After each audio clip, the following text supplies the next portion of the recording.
ಒಂದು ಕಡೆ big boss ಅಗ್ನಿ ಪರೀಕ್ಷೆ, ಇನ್ನೊಂದು ಕಡೆ ಕಂಟೆಸ್ಟೆಂಟ್ಗಳ ವಿಚಿತ್ರ ವರ್ತನೆ. ಬಿಗ್ ಬಾಸ್ ಪ್ರಮೋ ಎಲ್ಲಿ ನೋಡಿದ್ರು ಅಲ್ಲಿ ಕಾಣಿಸ್ತಾ ಇದೆ. ಇವತ್ತು ಬಿಗ್ ಬಾಸ್ ಅಗ್ನಿ ಪರೀಕ್ಷೆ ಒಳಗಡೆ ಪ್ರಮೋ ಒಂದು ಬಿಟ್ಟಿದ್ದಾರೆ, ನೋಡ್ಕೊಂಬರೋಣ. ಅದಕ್ಕೂ ಮುಂಚೆ ಬಿಗ್ ಬಾಸ್ ಮನೆ ಒಳಗಡೆ ಹೋಗ್ಬೇಕು ಅಂದ್ರೆ ತಲೆ ಬೋಳ್ಸ್ಕೋಬೇಕಾ, ಫೋನನ್ನ ಒಡೆದಾಕ್ಬೇಕಾ, ಗಿನ್ನೀಸ್ ರೆಕಾರ್ಡ್ ಬುಕ್ಕನ್ನ ಹರಿದಾಕ್ಬೇಕಾ, ಇನ್ನು ಏನೇನ್ ಮಾಡಬೇಕು, ಮುಖಕ್ಕೆ ಸಗಣಿ ಹಚ್ಕೋಬೇಕಾ? ಇದೆಲ್ಲ ಮಾಡಿದ್ರೆ ಮಾತ್ರ ಬಿಗ್ ಬಾಸ್ ಮನೆ ಒಳಗಡೆ ಹೋಗೋಕೆ ಸಾಧ್ಯನಾ? ಏನನ್ಸುತ್ತೆ ನಿಮ್ಗೆ? ಎಲ್ಲಿ ಪ್ರಮೋಗಳನ್ನು, ಯಾವ ಪ್ರಮೋಗಳನ್ನು ನೋಡಿದ್ರು ಈ ತರದ ಒಂದು ಕಾಂಪಿಟೇಷನ್ ಕಾಣ್ತಾ ಇದೆ. ಮುಗ್ಧತೆಯಿಂದ ಇದ್ದವರು ಬಿಗ್ ಬಾಸ್ ಅನ್ನ ಗೆದ್ದಿಲ್ವಾ? ನಾವು ಈಗಾಗಲೇ ತೆಲುಗು ಬಿಗ್ ಬಾಸ್ ಅಲ್ಲಿ ನೋಡಿದೀವಿ. ಮುಗ್ಧತೆಯಿಂದ ಒಂದು ಅಗ್ನಿ ಪರೀಕ್ಷೆಯಲ್ಲಿ ಗೆದ್ಬಿಟ್ಟು ಬಿಗ್ ಬಾಸ್ ವಿನ್ನರ್ ಆಗಿ ಹೊರಗಡೆ ಬಂದವ್ರನ್ನ ಕೂಡ ನೋಡಿದೀವಿ. ಈ ತರ ಮುಗ್ಧತೆಯಿಂದ ಇದ್ರೆ ಬಿಗ್ ಬಾಸ್ ಗೆಲ್ಲೋಕ್ ಆಗಲ್ವಾ? ಏನ್ ಕತೆ? ಕನಸುಗಳಿಗೆ ಏಜ್ ಲಿಮಿಟ್ ಇಲ್ಲ ಅಂತ ಇವತ್ತಿನ ಒಂದು ಪ್ರೊಮೋ ಬಿಟ್ಟಿದ್ದಾರೆ, ನೋಡ್ಕೊಂಬರೋಣ. ಎಲ್ಲ ನಿಮ್ ಜೊತೆ ಮಾತಾಡ್ತಾ ಹೋಗ್ತೀನಿ. ಹಾಯ್, ಹಲೋ, ಎಲ್ರಿಗೂ ನಮಸ್ಕಾರ. ನಾನು ನಿಮ್ಮ ಸುಜಾತ. ಸುಗಮ ಕ್ರಿಯೇಷನ್ಗೆ ಸ್ವಾಗತ, ಸುಸ್ವಾಗತ. ಬಿಗ್ ಬಾಸ್ ಮನೆ ಮಾತುಕತೆ ನಿಮ್ ಜೊತೆ. ಹೇಗಿದ್ದೀರಾ ಎಲ್ಲ? ಬನ್ನಿ. ಒಂದು ಗೃಹ ಪ್ರವೇಶ ಅಂದ್ರೆ, ಹೊಸ ಮನೆ ಗೃಹ ಪ್ರವೇಶ ಮಾಡ್ತಾ ಇದೀವಿ ಅಂತಂದ್ರೆ ಏನ್ ಮಾಡ್ತೀವಿ ನಾವು? ಹೋಮ ಹವನ ಎಲ್ಲ ಮಾಡ್ಕೊಂಡ್ಬಿಟ್ಟು ಇನಾಗ್ರೇಷನ್ ಮಾಡಿ 4 ಜನಕ್ಕೆ ಆತಿಥ್ಯ ಮಾಡಿ ಮನೆ ಒಳಗಡೆ ಸಂಭ್ರಮದಿಂದ ಎಲ್ಲ ಒಳಗಡೆ ಹೋಗ್ತೀವಿ. ಅದೇ ಬಿಗ್ ಬಾಸ್ ಮನೆ ಒಳಗಡೆ ಹೋಗ್ಬೇಕು ಅಂದ್ರೆ ಅಗ್ನಿ ಪರೀಕ್ಷೆ ಅನ್ನೋ ಇದ್ರೊಳಗಡೆ ಏನೇನ್ ಅವಸ್ಥೆ ಪಡ್ಬೇಕಾಗತ್ತೆ ಅಂತ ಈ ಪ್ರಮೋಗಳನ್ನೆಲ್ಲ ನೋಡ್ತಾ ಇದ್ರೆ ತಲೆ ಗಿರ್ರಂತ ಇದೆ. ಯಾಕೆ ಜನ ಇಷ್ಟೊಂದು ಕ್ರೇಜಿ ಆಗಿರ್ತಾರೆ ಬಿಗ್ ಬಾಸ್ ಮನೆಗೆ ಅನ್ನೋದನ್ನ ಅರ್ಥ ಮಾಡ್ಕೊಳ್ಳಿ. ನೋಡಿ, ಬಿಗ್ ಬಾಸ್ ಮನೆ ಒಳಗಡೆ ಹೋಗೋದಕ್ಕೋಸ್ಕರ ಫೋನುಗಳನ್ನ ಒಡೆದಾಕಿದ್ದಾಯ್ತು. ಹೇಳಿದ್ದೆ ಮುಂಚೆನೆ ಫೋನ್ ಒಡೆದಾಕ್ಬೇಕು ಅಂತ ಹೇಳ್ತಾರೆ ಅಂತ. ನಿಜವಾಗ್ಲೂ ಅದು ಮಾಡಿದ್ದಾಯ್ತು ಕನ್ನಡ ಬಿಗ್ ಬಾಸ್ ಅಲ್ಲಿ.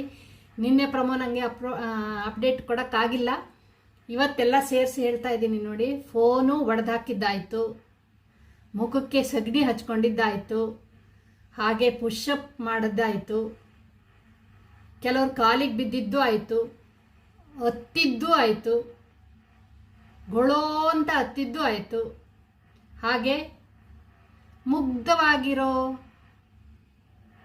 ಮನಸ್ಸುಗಳು ಮುಗ್ಧತೆಯಿಂದ ಮಾತಾಡಿದ್ದಾಯ್ತು. ಇದ್ರೊಳಗಡೆ ಯಾರು ಬಿಗ್ ಬಾಸ್ ಮನೆ ಒಳಗಡೆ ಹೋಗ್ತಾರೆ ಈ ಭಾನುವಾರ ನಾವು ನೋಡ್ಬೋದು. ಭಾನುವಾರದಿಂದ ಯಾರು ಸೆಲೆಕ್ಟ್ ಆಗ್ತಾರೆ ಅನ್ನೋದನ್ನ ನೋಡ್ಬೋದು. ಈ ಪ್ರಮೋಗಳಲ್ಲಿ ಮಿಕ್ಸ್ ಮಾಡಿ ತೋರಿಸ್ತಾರಲ್ವ, ಹಾಗಾಗಿ ನಮಗೆ ಯಾರು ಸೆಲೆಕ್ಟ್ ಆಗಿದ್ದಾರೆ ಅಂತ ಕರೆಕ್ಟಾಗಿ ಹೇಳಕ್ಕಾಗಲ್ಲ.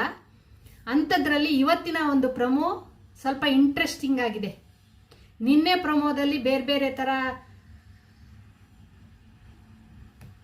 ತೋರಿಸಿದ್ದಾರೆ, ಹೇಳದ್ನೆಲ್ಲ ಪುಷಪ್ ಮಾಡೋದು ಅದು ಇದು ಎಲ್ಲ. ಇವತ್ತಿನ ಪ್ರಮೋ ಚೆನ್ನಾಗಿದೆ. ಕನಸುಗಳಿಗೆ ಇಲ್ಲಿ ಏಜ್ ಲಿಮಿಟ್ ಇಲ್ಲಪ್ಪೋ ಅಂತ ಒಂದು ಟೈಟಲ್ ಕೊಟ್ಬಿಟ್ಟು ಕಲರ್ಸ್ ಕನ್ನಡದವರು ಅಪ್ಲೋಡ್ ಮಾಡಿದ್ದಾರೆ. ಅದರೊಳಗಡೆ ನೋಡ್ಕೊಂಬರೋಣ ಒಂದ್ಸಲ ಏನಿದೆ. ಏಜ್ ಲಿಮಿಟ್ ಇಲ್ಲ ಅಂದಿದಾರಲ್ಲ, ನೋಡೋಣ ಯಾರು ಬರ್ತಾ ಇದ್ದಾರೆ ಏನು ಅಂತ.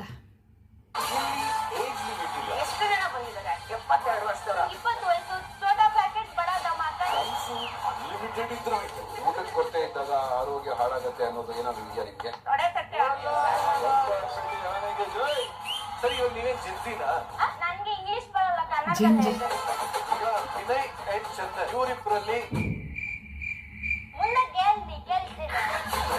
ನನ್ನ ಕಡೆಯಿಂದ ಫಿಕ್ಸ್. ಅವ್ರ ಮುಗ್ಧತೆ ನನಗೆ ಇಷ್ಟ. 4 ಜನ ಗ್ರೀನ್ ಕೊಟ್ರೆ ನೀವಾಗಿದ್ದೀರಾ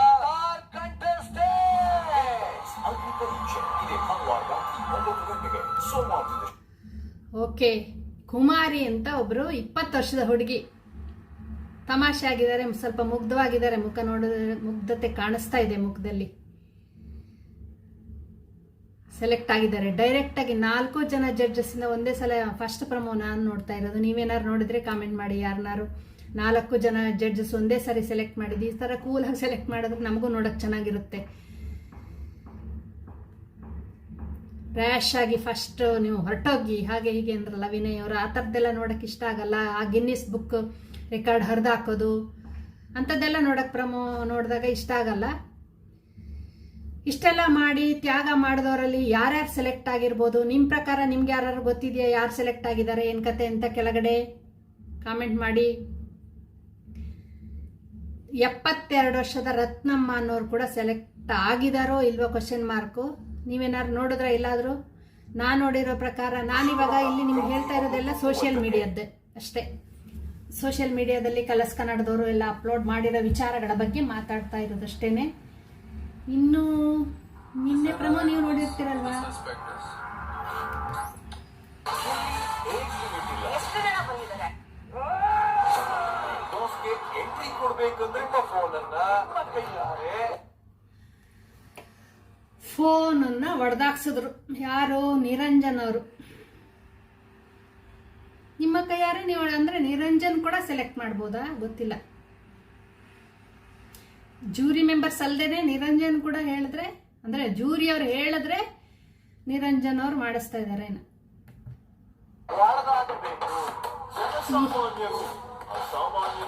ಮಾಡಿ ತೋರ್ಸೋದ್ರಿಂದ ಓಹೋ ಹೋ ಹೋ ನೋಡಿ, ಜನಸಾಮಾನ್ಯರು ಅಸಾಮಾನ್ಯರಾದ್ರೆ ಮಾತ್ರ ಬಿಗ್ ಬಾಸ್ ಮನೆ ಒಳಗಡೆ ಹೋಗಕ್ಕಾಗುತ್ತಂತೆ, ಇಲ್ಲ ಅಂದ್ರೆ ಆಗಲ್ಲ ಅಂತ. ವ್ಯಕ್ತಿತ್ವಗಳ ಆಟ, ಎಂತೆಂಥ ವ್ಯಕ್ತಿತ್ವಗಳು ಬೇಕು ಬಿಗ್ ಬಾಸ್ಗೆ.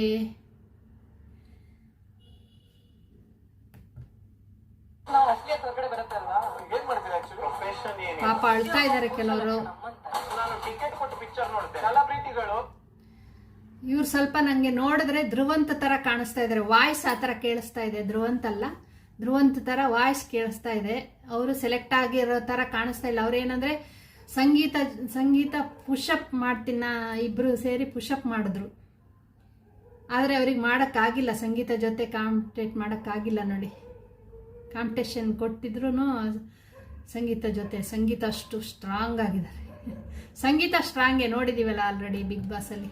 ಸ್ವಂತ ಫಿಲ್ಮ್ ಅನ್ನೇ ಟಿಕೆಟ್ ತಗೊಳ್ಳೋದಿಲ್ಲ. ಯಾವ ಸೆಟ್ ಏನೇನೋ ಮಾತಾಡ್ತಾರೆ ಬಂದು.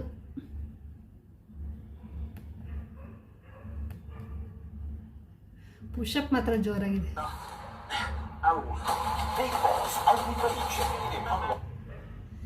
ಇರ್ಲಿ ನೋಡೋಣ. ಇವತ್ತಿನ ಈ ಒಂದು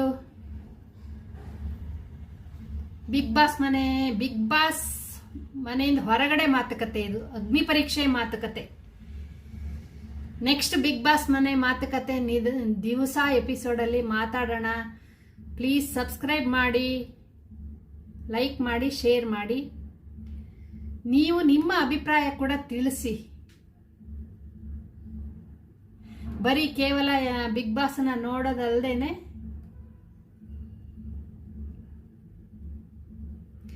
ಬೇಜಾರಾಗಿದ್ದು ಒಂದಂದ್ರೆ ಗಿನ್ನೀಸ್ ಬುಕ್ ಹರಿದಾಕಿರೋದು, ಫೋನ್ ಹೊಡೆದಾಕೋದು, ಈ ಥರ ಎಲ್ಲ. ಆದರೂ ಏನು ಮಾಡೋಕ್ಕಾಗಲ್ಲ. ಸೆಲೆಕ್ಟ್ ಆಗಬೇಕು ಅಂದರೆ ಸ್ಯಾಕ್ರಿಫೈಸ್ ಮಾಡಬೇಕು. ನಾನು ಮರ್ತೋಗಿದೆ ಅಲ್ಲ, ಗುಂಡು ಒಂದು ಹೊಡೆಸ್ಕೊಂಡಿರ್ತು, ಅದು ಇದೆ ಅಲ್ಲ. ಇದಿಷ್ಟು. ಮುಂದಿನ ವಿಡಿಯೋದಲ್ಲಿ ಸಿಗ್ತೀನಿ. ಅಲ್ಲಿವರೆಗೂ ಟಾಟಾ, ಬಾಯ್ ಬಾಯ್.